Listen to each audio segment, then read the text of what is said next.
Welcome to the summit. Who are you? From the head to the heart. And I have the pleasure to introduce you to Tim Cliss. Welcome, Tim. Oh, thanks, Susan. It's a pleasure. And you are in England. Yeah, near Cambridge. Yeah, okay. And now you used to be a PE teacher, and now you are, yeah. What are you now? What are you? What are you when you're not what you are? That's a great question. That's the whole summit, isn't it? Yeah. Well, what do I do? I guess so what do I do? I do Zoom talks, and I've written a book, and I post on Facebook and Instagram, and I have a web page, and I post on that all about what is normally referred to as non-duality. Yeah. Okay. And your book is there, right? Can you show me your book? Yeah, here it is. Here's one I prepared earlier. Yeah. Yeah. So it's hugely egotistical with a picture of me on the front, which I was assured you should never do. You should never put a picture of yourself on the front cover. But I ignored it. There's this beautiful place. This is in Derbyshire. It's just me sitting in this, my favorite place, really. Yeah. And it's a deafening silence. Yeah. Yeah. It's just a way of, when you're speaking about non-duality, you tend to speak in paradoxical terms. Yeah. And so one day those words just came out, and they were, people seemed to like them. They resonated with quite a lot of people. So I decided, yeah, that's what I'll call it. I could have called the book anything, but anything paradoxical anyway. Yeah. But I like it, actually, and it reminds me of the heart. I think of the heart of silence, or yeah, you can say that. So maybe we can start talking about that. Like what is the heart, and the journey from the head to the heart. What I think is that you're kind of in the head, you're lost in your thoughts and everything you think you are, and the heart is who you actually are. So. Well, it's interesting because I never use the word. I don't think I use it at all when I speak about this. And I would never say there's a journey from the head to the heart, because in the seeming end of the journey, it's obvious that there was no journeying. There was no traveling. So I tend not to say anything about a journey. Or I reluctantly will tell people my story, but I'm reluctant to, because that implies that I was somewhere before and now I'm in a different place. And so it's not a phrase I would use, but I understand it kind of resonates in a way with what we're speaking about. But I don't think, I have no sense that there is a head or a heart. Okay. They're just metaphors, you could say, for going from being ruled by self, which most people, when they think, where am I? Although I do know, some people say, oh, yeah, point to yourself.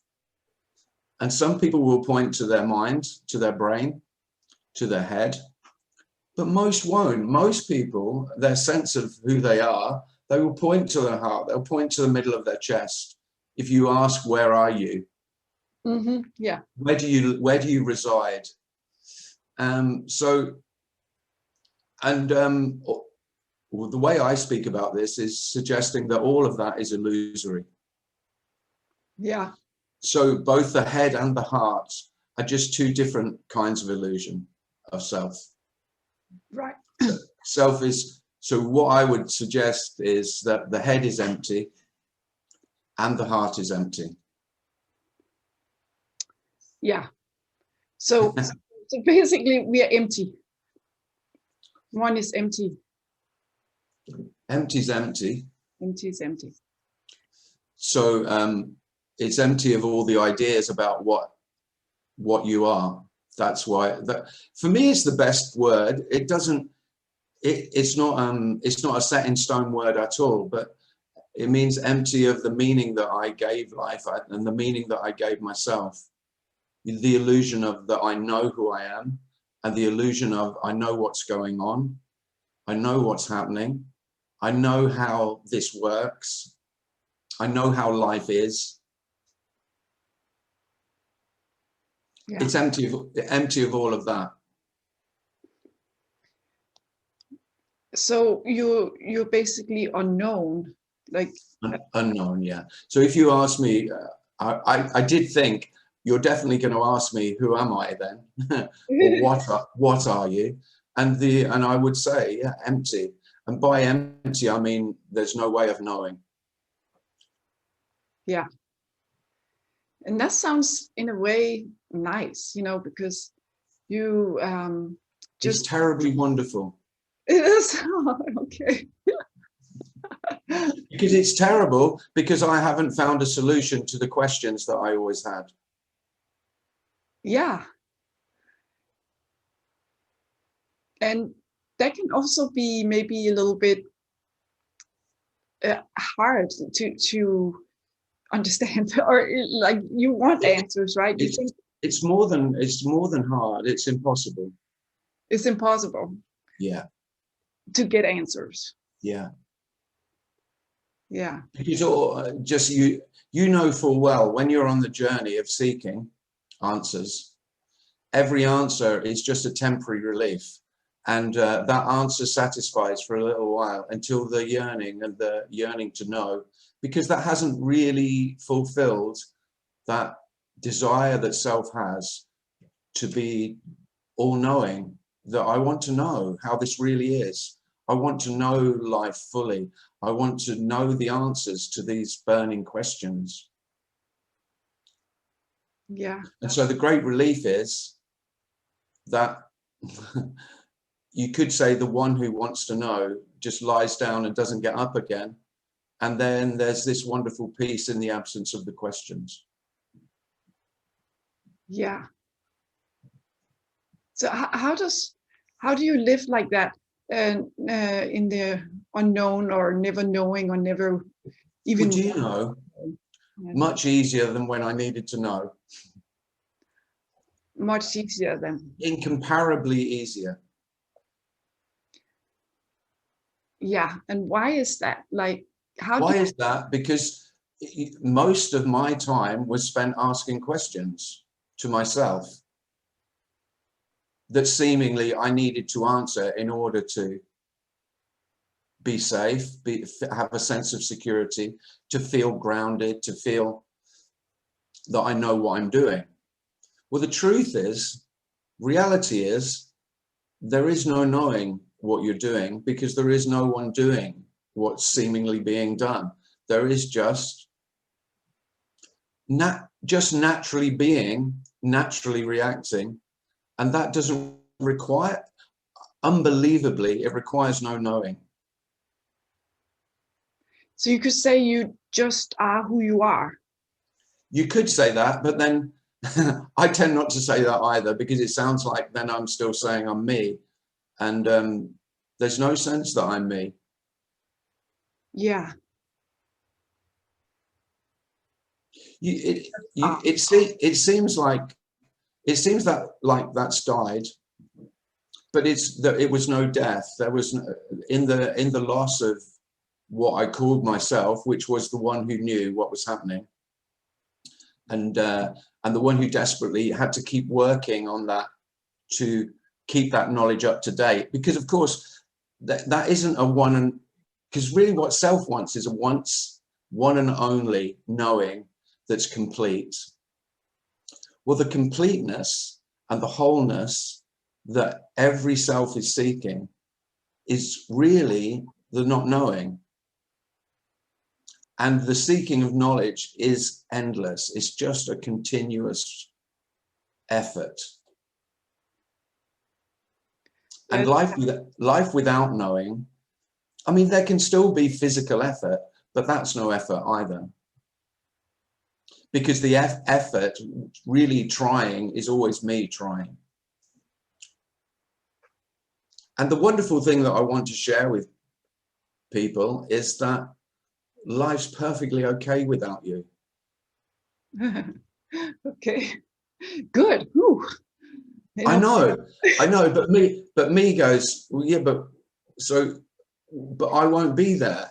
Well, no, it's not that you won't be there. The suggestion is, the message is that you're not there already, but it is a very convincing illusion that you are. You know, you're not doing life. You don't possess a life. You don't have a life. There's just life. Yeah, it sounds very simple.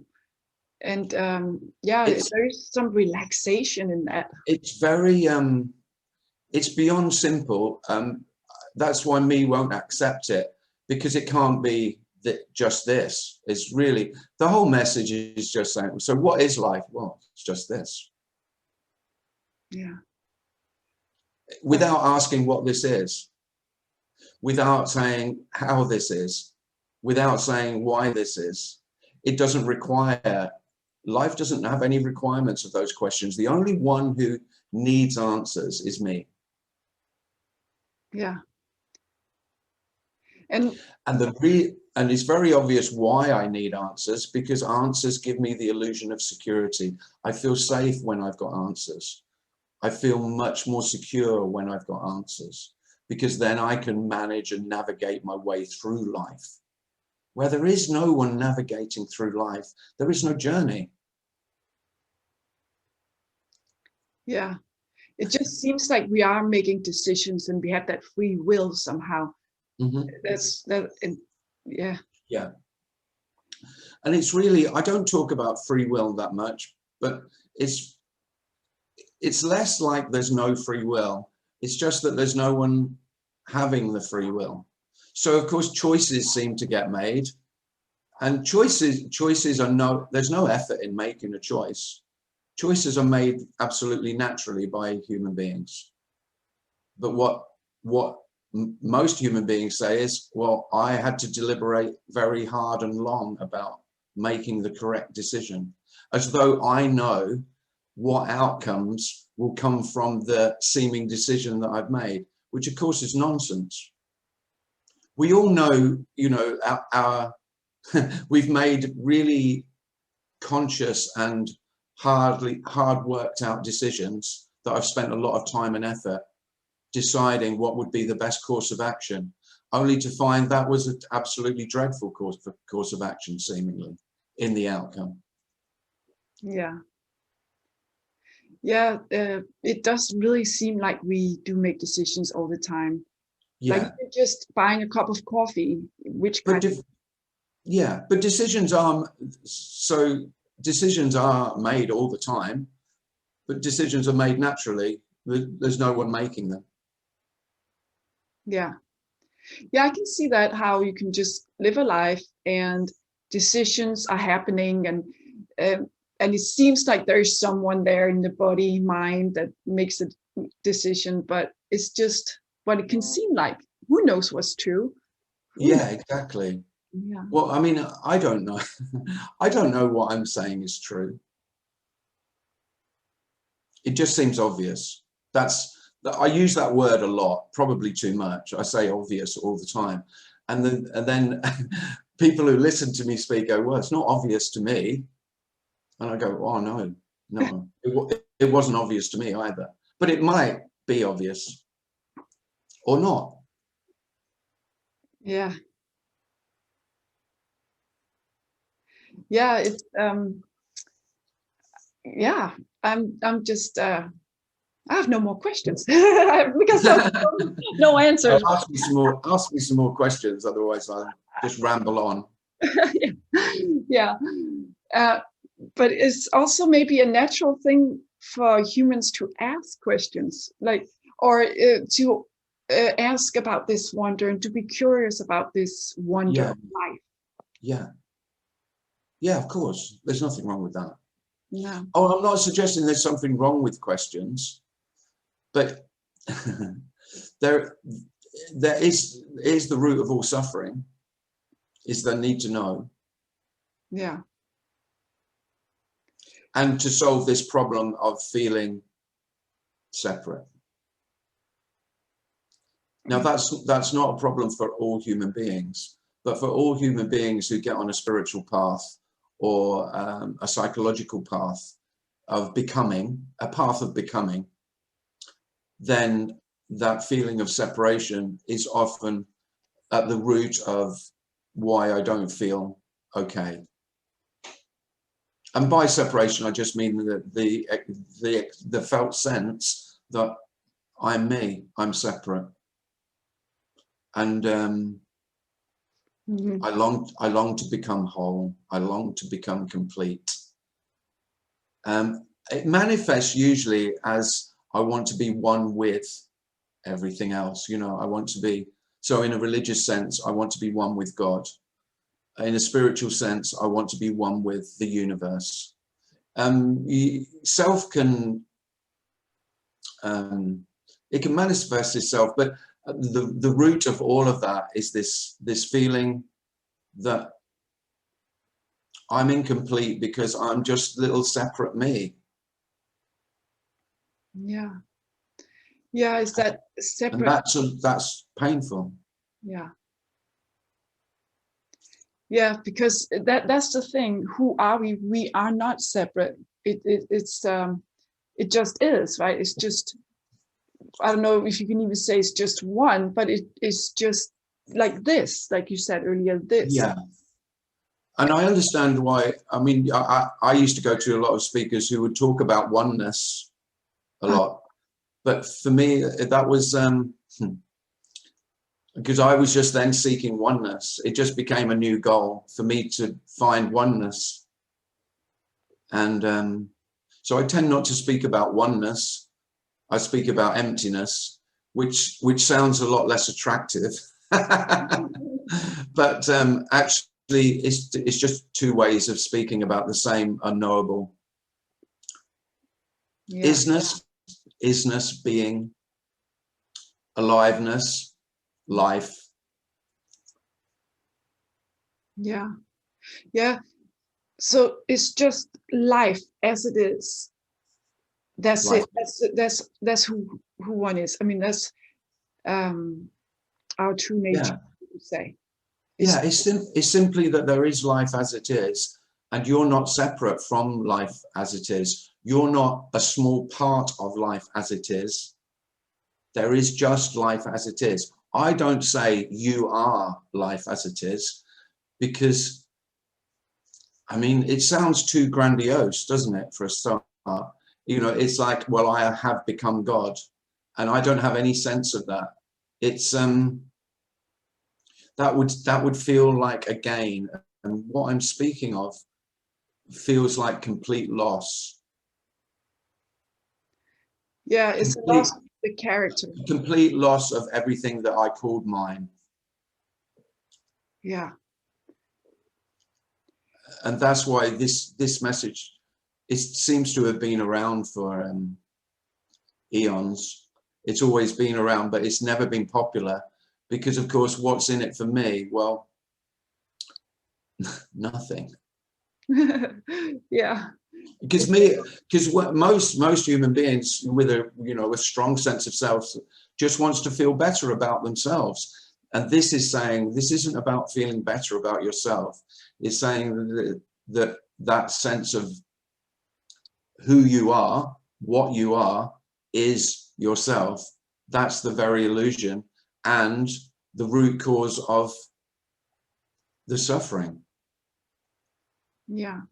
It is the very root of the desire to escape from what you are. Yeah.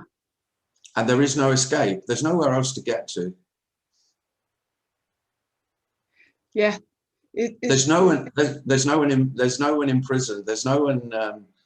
There's no one inside. In the UK, when someone's in prison, you say they're inside, which I quite like that, because that's how most human beings feel. that they're imprisoned inside this body. They're, you know, I'm a prisoner of myself, and I'm the jailer as well as the prisoner inside.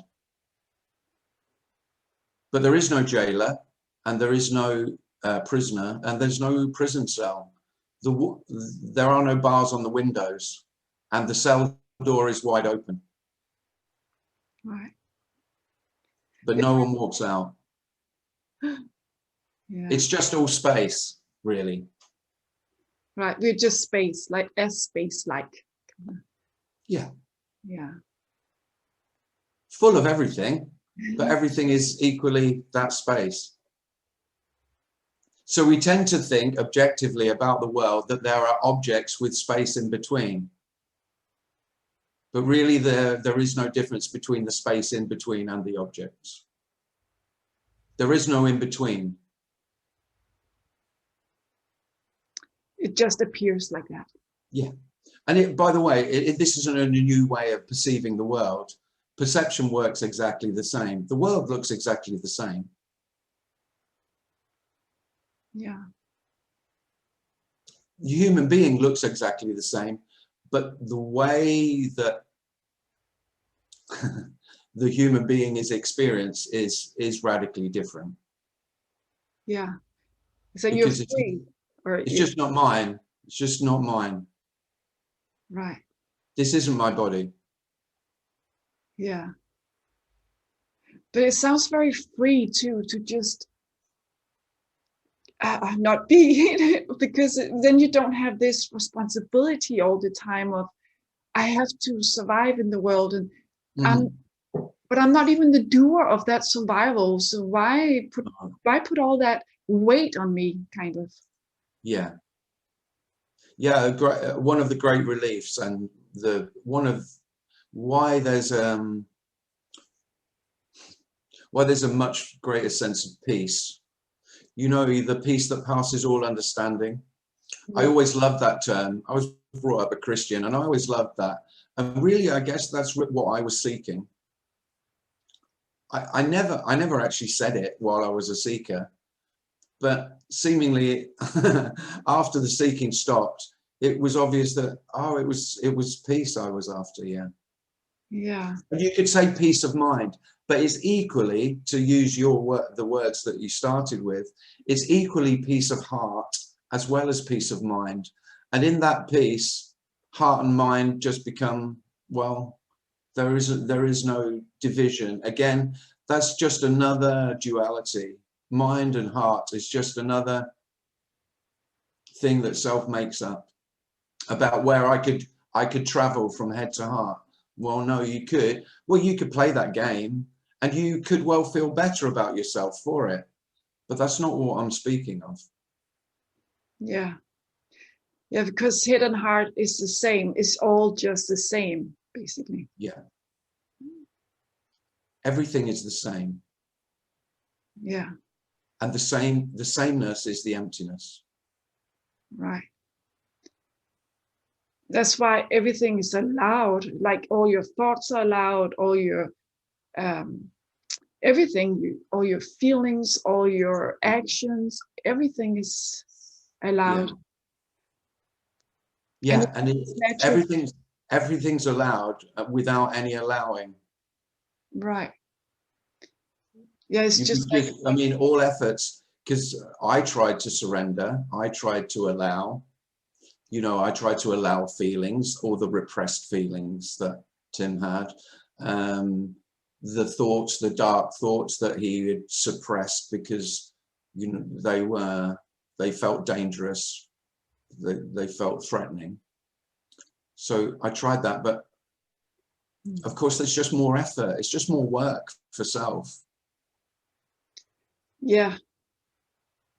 And it is, the self may think that it's solving something, but it's not. It's more like almost a loop instead, you know, it's just looping around.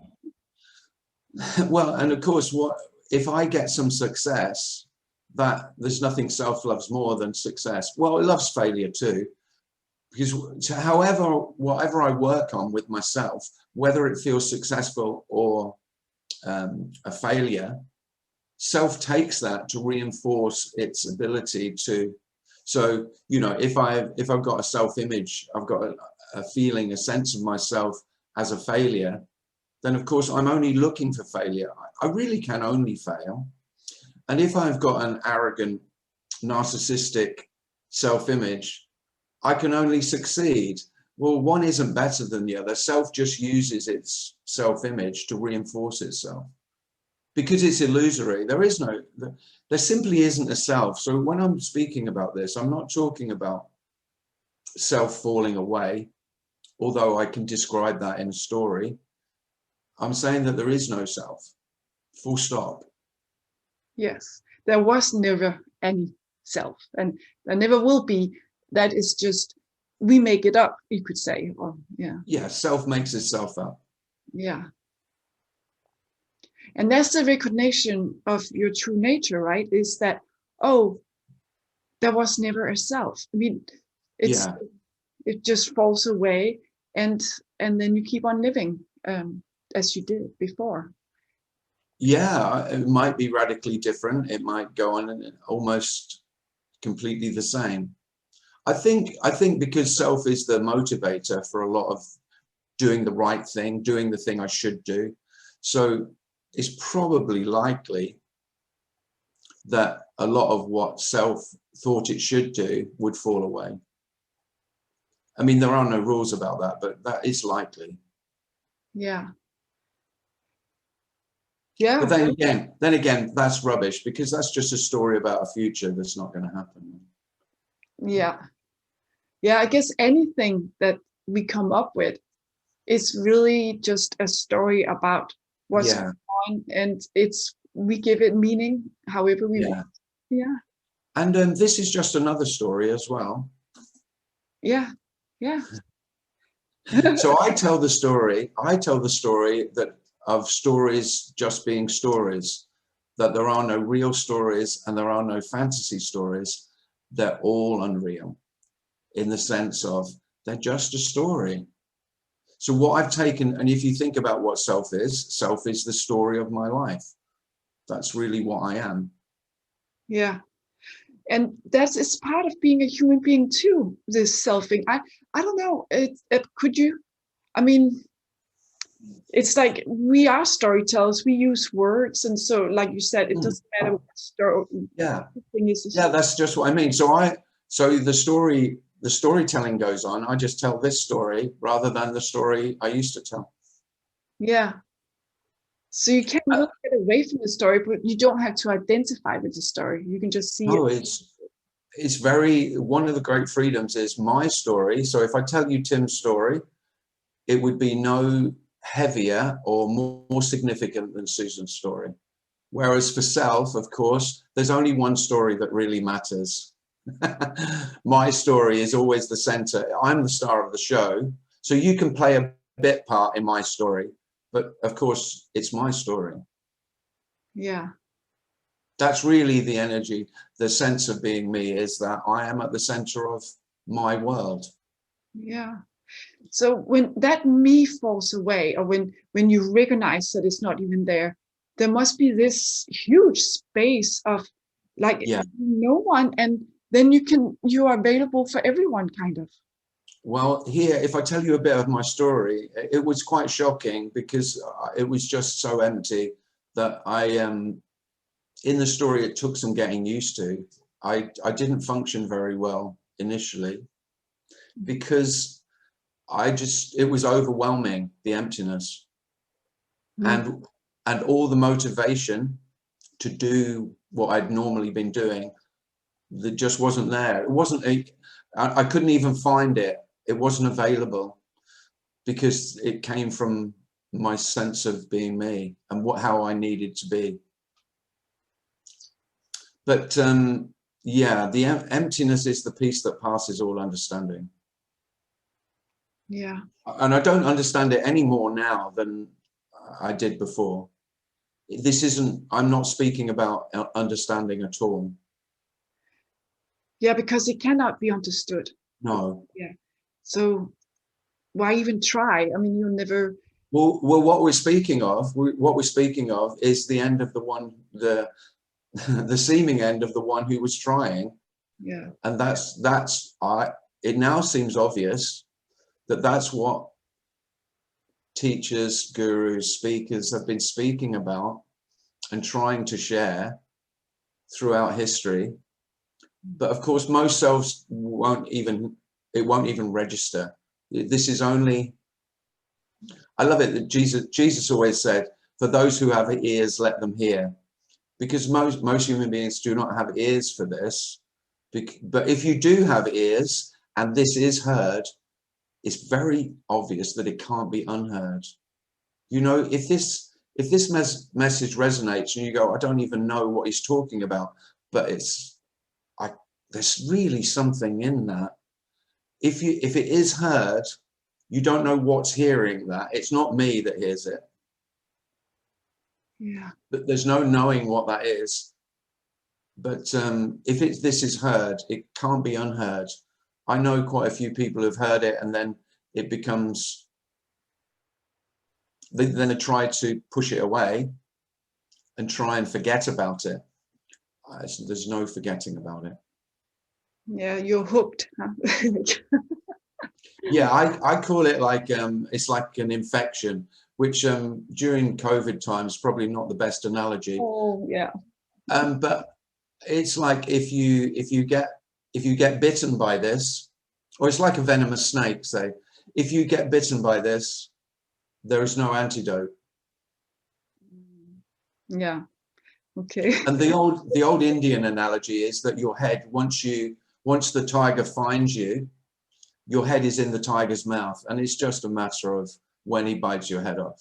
You're right. Yeah. I really like that.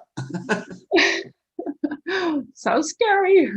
Well, no, exactly. For me, it's scary. But of course, it wasn't your head. There is no tiger, and there is no head to bite off. That's, yeah. you know, that. But that analogy is how it feels as a seeker. Yeah. And it did feel like that for me. Mm-hmm. Mm. Wow. And somehow it's very simple. Everything you're saying is just very, yeah, it makes sense even. Even for the mind, it kind of makes sense too. And for the heart, it really makes sense. Is that, and yeah. Well, yeah, using this doesn't make sense to the head.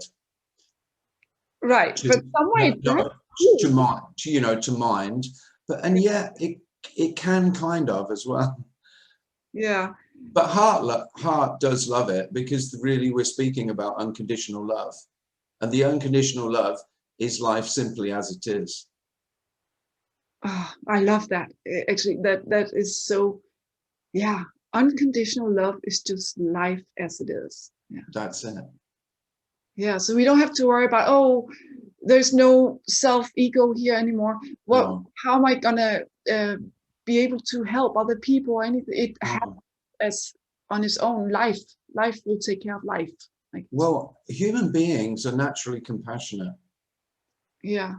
It was never you helping. Right. Yeah, it's just that emptiness you talk about with this is could be called unconditional love too. It is. Yeah. I do say that. I try not to talk about love too much, because it sounds as though it's like I'm selling it. You know, because love is a good seller. You know, if you're speaking about love, but this is a really this is an unconditional love. So it's everything. So it's a love that includes hate. It's a love that includes violence. It's a love that includes everything that we find abhorrent. There isn't any exclusion. Otherwise it wouldn't be unconditional. That's how this is. So love isn't love as we normally refer to love, because really when we refer to love, we're actually saying, okay, love is what I like, and the things that I really dislike and I'm afraid of, they're the opposite. Well, we're talking about there is no opposite. Yeah. This includes all opposites. Yeah. All opposites are, love wouldn't be unconditional. And life, of course, life has everything in it. Yeah. And that's why we also feel everything in us. I mean, although there is side, but it feels like, oh, some of these trauma or what, it's well, we are unconditional love, so that can be there too. We don't have to. So every human being, you could say, is unconditional love already, and so of course everything is unconditionally free to appear. Mm-hmm. Yeah. In and as that human being. Yeah. But of course I say, well, I don't want that, so that's wrong. Basically, all self is doing is fighting this unconditional love, which is saying, well, I don't even recognize you. You have no power here. You know, your power is an illusion. Yeah. This is the end of personal power. So no wonder it doesn't sell very well. You think about most self-help books, all they're trying to do is empower you. Yeah. Yeah, there can be a lot of that. It can seem like, yeah. Yeah. You know, even with surrender and acceptance, I will feel better about myself with that.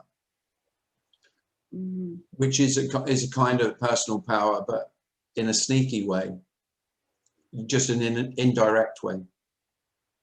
Yeah, and if we're all on a different path, and we meet different people, and we hear different things in our lives, but it's kind of like what works for one, doesn't maybe work for another, and so there's all these. I guess it's like it's following our own sense of direction. Oh, absolutely. There are absolutely no masters anymore. There is no one to follow. Yeah. Yeah.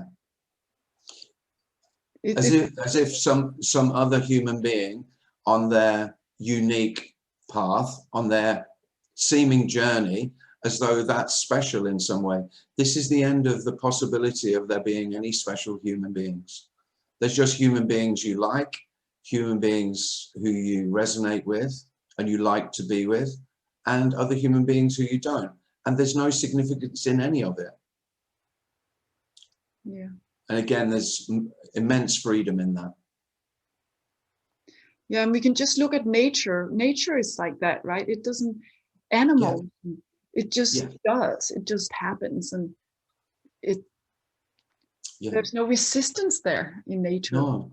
Well, what human beings, as a self, human beings have just forgotten that they're nature. Yeah, yeah.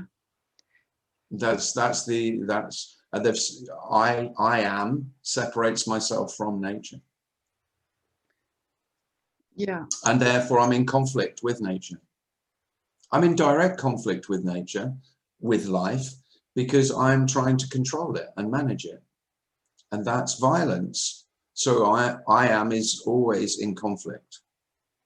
Yeah, it's funny you use the term I am, because a lot of spirituals will use the I am as the one you are, the one I am, but it's just terms and words, different kinds. Yeah, I know, and I'm aware that I do that. I don't know, because for me that sense of I am who I am me, that's what I'm speaking about as the single illusion. Right. And all other illusions are from that. Yeah. Yeah, there isn't anything else that is illusory. Everything else is real.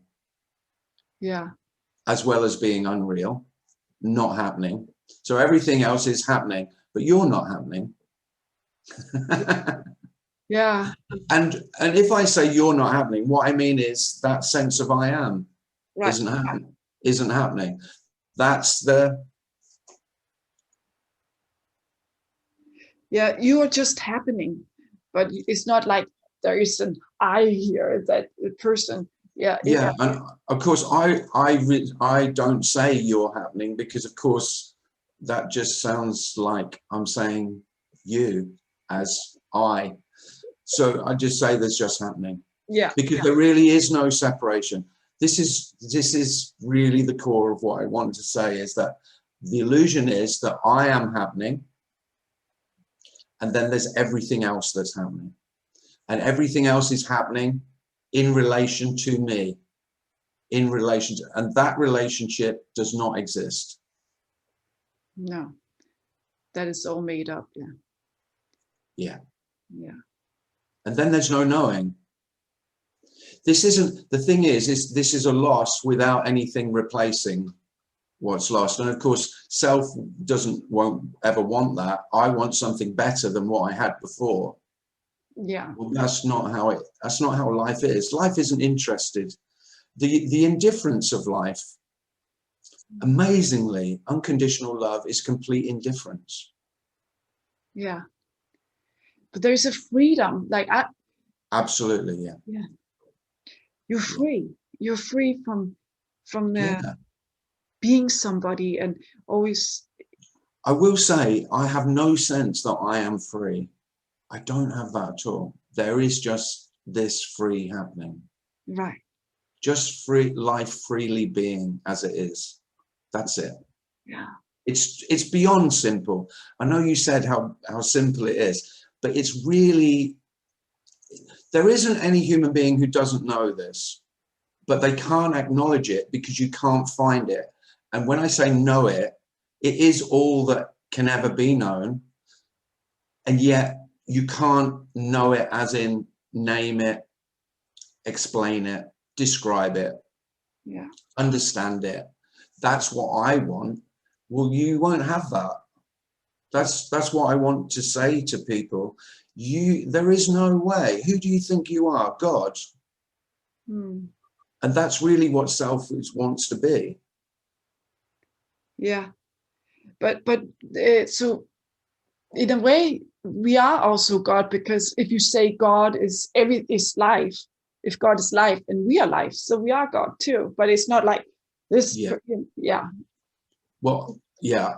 I mean, I'm quite happy to say there's no God, but rest assured, I don't know that.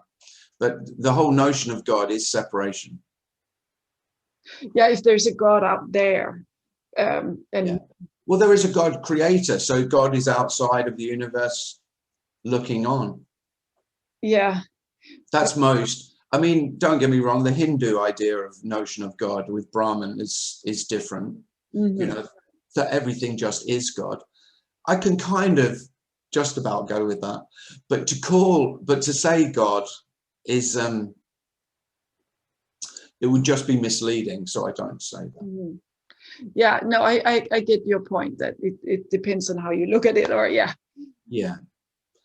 Well, just like the word, you know, the words we try, I mean, this is all futile. I'm trying to use words, but how words are received is absolutely unique to each human being. You know, I say love or unconditional love, well, that will be heard 1,000 different ways. I say emptiness, well, emptiness can be heard in any way. And but love most of all. Love is the most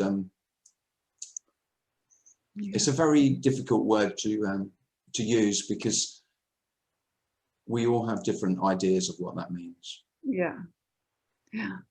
But what's been pointed at is beyond words. So I find it very easy to speak about this because I can't get it wrong. And I can't say it's none of that, or I can't get it right. So whatever I've just said, it's all meaningless. It doesn't matter. Right. And so there's great freedom as well. Yeah, you just are. Yeah. Yeah, and there's no you. And yes. Well, thank you so much, Tim. Do you have a website where people can get in touch with you? Oh, yeah. Well, no, thank you, Susan. It's been a pleasure. Yeah, it's called, my website is called Tim Cliss This, just a play on words, timclissthis.com. And my friend Dimitri did it. It's a lovely website. So if you're at all interested, then take a look.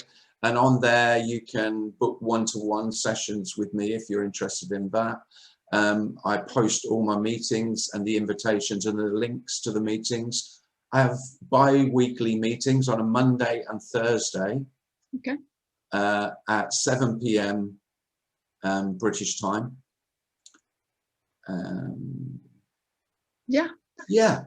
And there is... They can buy on the website too. Yeah. Yeah. Yeah. Yeah. I wish I and could. the book's on Kindle, and I'm currently recording an audio version of the book. Oh, okay, great. Yeah. Wow. Yeah, that's great, Tim. I'm so Sorry, I think we've gone on a bit long because I once I get started talking. no, it's just beautiful to listen to you, and it's you could say it's mind blowing, right, for the mind of the self and the ego. Yeah. Who thinks is there. It's really like, ooh, you're shaking it, you know, like. Yeah.